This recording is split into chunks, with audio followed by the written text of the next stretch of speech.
Welcome into Big Time Hoops Overtime Sessions, Episode 3. I'm Taylor Mannix here, back again today, and joining us today, she is a two-time Maine High School state champion from Greeley, the 2019 Miss Maine basketball, also a three-time Gatorade State Player of the Year nominee, four-time state All-Star and first-team selection, led the Western Maine Conference in scoring in all 4 years, also a four-year team captain as well, scoring 1,948 points. Anna DeWolfe of Greeley. Anna DeWolfe, thank you so much for joining myself and Greg Levinsky today, who we will introduce in just a second. Thank you for having me. Yeah, of course. Great to have you. And a special guest with me to help along with this interview. We always love to bring the Big Time Hoops family into this, so it's not just me having all the fun. Greg, welcome back as always, my friend. It's always good to be here. Always good to hear. And again, this should be a really fun conversation. Anna, thank you so much for taking the time to join us. And I'll just ask you straight up to start off, how are things? You just mentioned to us you're finishing up school, you're finishing up some classes. How's everything at South Bend since the season ended? It's good. I mean, I'm helping my coaches with some of the recruits coming in as grad transfers, so that's been fun. Kind of see that side of the basketball world.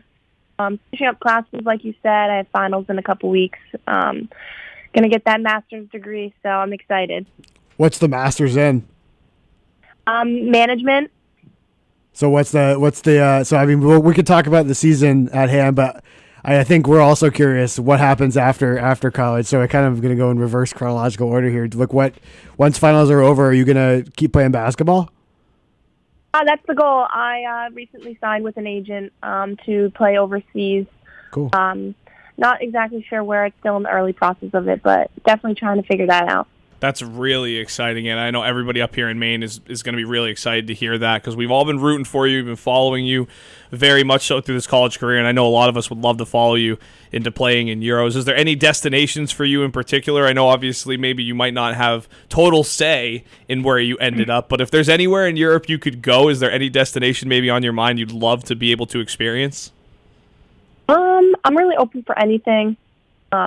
I think just the best opportunity that makes the most sense for me personally, and being in a good culture and the basketball, that's what's really important to me, just like how I made my decision to transfer to Notre Dame. So just staying true to who I am and making sure that the opportunity makes sense to me. For sure. So you did your 4 years at Fordham, obviously, after Greeley. You have the fifth year because of the pandemic that all the kids that were playing that year got. And you just mentioned that you've been working with your coaches on, some of the people coming in as grad transfers. You did this a year ago. When you put your name in that portal, how quickly did your phone blow up, and what was the experience like to go through that re-recruitment process, if you will, while still in college? Going through the recruiting process in high school is a lot different. Going through the portal as a senior in college. I felt like I was way more mature. I knew exactly what I wanted. I knew what I wanted to get out of my fifth year. I think going in as a freshman, my parents didn't play Division I sports, so they didn't really know exactly what to look for either. But I think as I grew up and matured in my undergrad, I knew exactly what I wanted out of my fifth year. So that really helped. Going through the portal, like I said earlier, I base everything off of the people that I'm putting in my corner and who's going to be by my side at the end of the day. And I always try to put great people on my side because that's what's important to me most. And that's exactly what I did here at Notre Dame. I have best friends, coaches that will be in my life forever, and just super grateful for that. Yeah, and I find that, and that's awesome. And how did that positive experience, have you found that you've been giving a lot of that advice out to a lot of these now grad students that may be coming in? I mean, what advice are you giving out the most to, now that you're in kind of the other position? Exactly that. Like I just said, Coach Ivy and the coaching staff here at Notre Dame are real, genuine people. And every time I get to talk to a grad transfer, that's exactly what I say because it's the truth. And I know a lot of coaches in this industry, give you what you want to hear and tell you what you want to hear. And I think it's important to make sure you get a good read of your coaches. And when I talk to the grad transfers that might be transferring to Notre Dame, that's exactly what I say. It's just our coaches are authentic, they're real, and they're great human beings off the court, and that's what's important. If that's important to them, then they should definitely come to Notre Dame. It's kind of interesting. I feel like we always hear coaches saying in this kind of era of college basketball, like the transfer portal is a Wild West, NIL, all this stuff. But we don't hear the student athletes talk about that a lot. Like, does it feel like from your perspective, whether when it was last year when you were in the portal or now kind of seeing it from a different side, like, does it feel like the Wild West to you, or does it feel kind of just, the same as it always has throughout your college career? I think it's just like, it's important to know what you want. If you're leaving a school because you're not making enough money or you're not playing a lot, or everyone's different, everyone has a different story. And for me, it wasn't about the money. It wasn't about how much money I was going to make in NIL wherever I went. Like, that was actually the bottom of my list. I could care less how much I made this year. And what really stood out to me about Notre Dame was we didn't even talk about NIL when I came on my visit. My first conversation about NIL was actually when I got here. And that wasn't why I was transferring. That wasn't why I wanted to take a fifth year. And I think a lot of coaches think that that's why people are transferring. And that that's a really big part of college basketball now, and obviously we all deserve it, but I don't think it's the best reason to be leaving or to be going somewhere. And I think that's really important. I hope the future of college basketball doesn't turn into that, because it's just going to turn into who's going to make the most amount of money. Like I said, it's really important, and we deserve that as college athletes, but sometimes it's not the most important thing. Right, and I think, Anna, you nailed it. That's what a lot of fans in college sports enjoy the most about it, is the purity of it. The money's not really what's important. It's about, as you pointed out, your passions in education or anything else other than really money. And it's so great to hear that you followed your heart and led with your heart and found yourself at Notre Dame and had so much success. And I'm interested to dive in a little bit to you and Coach Ivey, because I was watching, obviously, very intently, like many of us Mainers were when you were playing in the tournament. And there was a shot that you hit, and you and Coach pointed right over at each other. And it was such a cool moment from us back at home, sitting on our couches, seeing you and your coach point to each other after such a big shot that you made goes down. And it just really exhibited the love that you two had for each other. And to me, the trust as well in a big situation for you to take the shot and hit it. What kind of relationship did you guys have? And again, can you maybe expand upon that moment in the tournament when you did hit that shot and, of course, showed Coach Ivey the love? I know, for sure. That actually was one of the highlights of my season. Me and Coach talk about that all the time. Like, I wanted the ball. Like, I demanded the ball in that moment, and I just thought it was super special that she poured all of her trust into me in that moment. And to be able to knock it down really was just super special. She trusts every single one of us, every person on the bench, every person on the court. I think a lot of times coaches don't give their players that kind of trust, and in playing for Coach Ivey, she definitely does. And it just shows that moment. I don't even have to say much more other than that moment just shows that the trust that she has for her players and the fun that she brings out of the game of basketball for you. I'm not going to sit here and say I truly enjoyed my undergrad experience in the basketball court, but to be able to find the love for the game again, playing for Coach Ivey, was something super special. And I felt like in undergrad, I obviously loved basketball, but it wasn't exactly the most fun experience I had. And I felt unfinished, like unfinished business when I was at Fordham. And be able to come here and truly find my love for the game because of Coach Ivey, because of my teammates, because of the coaching staff is super special. The fact that I'm playing, or I want to play more basketball, is just so exciting and super special to me. Did you think that you weren't going to want to play more basketball after? I think if you had asked me like my sophomore year at Fordham, that I would say there's no way. Like, there's no way. Just because of like what I had to go through at Fordham, and I think I wasn't playing for the right reasons. I was fearful. Like, I don't know. There's a lot to unpack there, and we don't have to get into that, but to be able to find the love for my game, and I can truly say it's because of my coaches and my teammates here at Notre Dame. That's so cool to hear, and obviously we had so much fun watching you throughout the year. There were so many games that were on TV. Like, I remember I watched the game. Were you guys in France the first game of the year? Paris, yeah. You're in Paris. You're on ESPN all the time. I was in Florida. I was like, oh my god, I know that girl. Like, she's from Maine. And what was the experience like just playing at one of, if not the most storied athletic universities in the country? And what was the community like, and how was the experience just being in that environment? Because I'm sure it was really special. Yeah, I mean, special is a word to definitely describe it. Sometimes I couldn't even believe that I was here and playing at this level. And playing in front of so many fans and going to the mall and people recognizing you. Like, it really is cool. Like, it's crazy to think back to when I was in elementary school or grade school, just playing with my teammates and just having fun and, like, being able to come out and play at this stage and just enjoy it just as much as I did when I was a little kid is super special, and really allowed me to reflect back to just why I started playing basketball, just because of the pure joy that I had for it and playing for my teammates. And yeah, like I said, it was just super special and super cool, a really amazing opportunity, and I definitely will forever be grateful for it.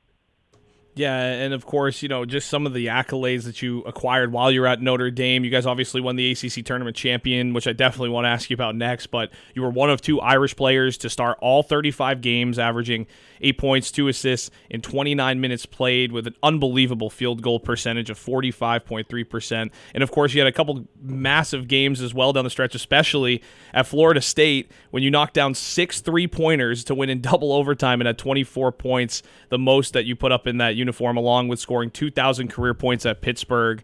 Just kind of talking about all those moments, which one out of them is maybe one of your favorites that you have of them? I know the ACC tournament championship's probably right at the top, but if you can maybe talk about some of those memories there and share how much, or at least share what they were like in the moment for you. Yeah, I mean, I don't think I can really think of an exact moment that was like my favorite, or an exact game that was my favorite, like individually. I think, like, as a team, I think just playing with such talent, playing with Hannah Hidalgo, playing with Sony Citron, like, playing with such talent at this level was fun. Like, I truly enjoyed playing with my teammates, and be alongside them doing their thing and me doing my thing. Like, it just was super special. I know, like, obviously, I was always the go-to person. I had to score 20-something points a night. Like, it wasn't like that here, and I felt a lot less pressure playing at Notre Dame and just being able to be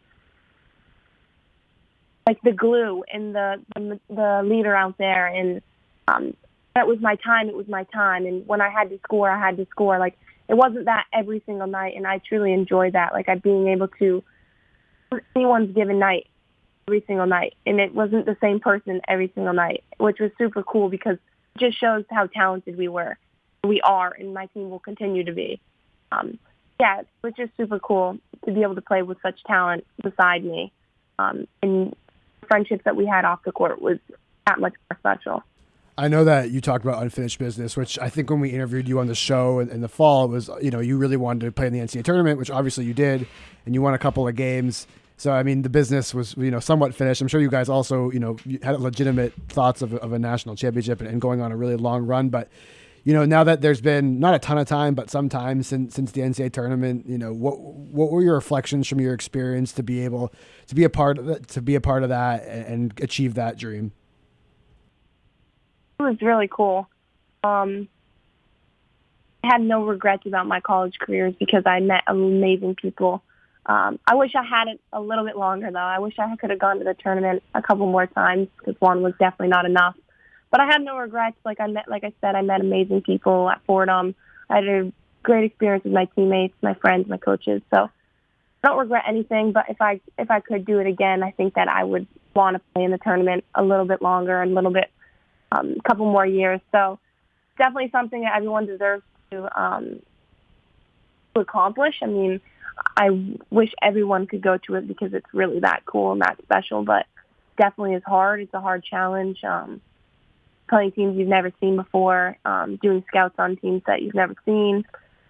It definitely was super cool, super amazing opportunity and amazing experience to be able to play, showcase my skills at that level.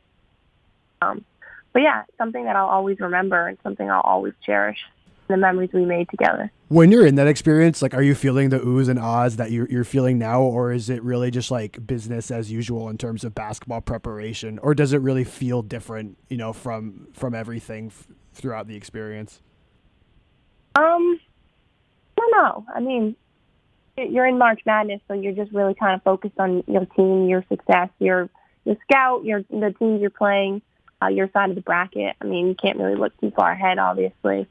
In the middle of it, you're just trying to, for me, for my only year being there, like I was just trying to take it all in and just reflect on how grateful I am to have this opportunity, how lucky I am to be able to be part of such a historic program and play at that level. And I was just trying to really take it all in. Yeah, and taking all into a moment in women's basketball as well that really captivated the country. Obviously, you were playing, around the likes of Caitlin Clark and that.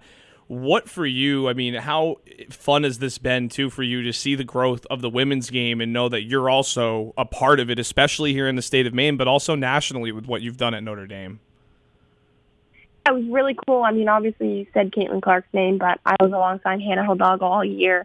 Exactly. And I got to be able to talk about her all year to the media and be able to answer all kinds of questions about her. And she is one of the faces of women's basketball, and she's doing exactly what she should be doing. And I think that everyone deserves that opportunity. And the way that they have changed the women's game is insane. Some of these big-time names, including Mackenzie Holmes, is really cool to see and really cool to be a part of. I think there's obviously a lot of room to grow and to change, but there's definitely been strides in the right direction. And I think it's really cool to look back and think that I was part of that, and be able to have teammates with my teammates is really cool and something super special that I'll always look back on and think about, because we are changing the game, and this year was super, super cool to see that and reflect on that. Yeah, and I believe it was Paige Beckers who actually said that the next step for the game is that, it's not just the stars like the Hannah Hidalgos or the Anna DeWolfes, like yourself, and that like the role players also start to get some love. Did you agree with her statement on that? And how do you think that that next step happens for the growth in the women's game? I think she hit it right on the head. I mean, she understands that role players are just as important as her role. I mean, Gino says it too. Everyone says it. Like if you understand basketball, that if you're a role player, you're just as important as your star player. And I think everyone deserves that opportunity, but they're obviously getting the media that they deserve because they are who they are and they're doing what they are doing. And Hannah coming in, breaking all kinds of not only Notre Dame records, but national records. She deserves that just as much as the role player. I mean, I agree with that 100% that everyone's just as important, but they deserve it too. I mean, they're completely changing the women's game, and it's something that definitely should be honored. And then the role players are just as important too. I mean, it's funny because I think her statement just speaks to the kind of person that Paige is, because a lot of people get caught up in the media, and I think for her to say something like that, it just speaks to the type of person and the person that she is, which is really cool to see because she's clearly a really good person off the court too. So, I mean, and I think in terms of the women's game in Maine, we've loved it for a long time, from Cindy Blodgett on through to people like you and Mackenzie, Emily Esposito, and players to come. I guess I'm just curious your perspective on the women's game in Maine, and kind of if it's, have felt that the popularity has kind of followed the trend, or if we were ahead of the game, behind the game, from your perspective, as one of the faces of Maine women's basketball, what you think about that. Yeah, I think sorry. No worries. Can you hear me? Sorry, yeah, my we're good. iPad just started calling. Someone called me. No problem. I think I'm hoping that what me and Mackenzie have done, especially Mackenzie at the highest stage, we've set a good example for those back home that can see that if you work hard and you're a good person and you put good people in your corner, you can really do anything, especially if you work hard. And I think that's like one of the reasons why I play basketball, is to be able to give back to the girls back home at Maine. And when I was a little kid, I admired all the high school players. I admired Allie Clement.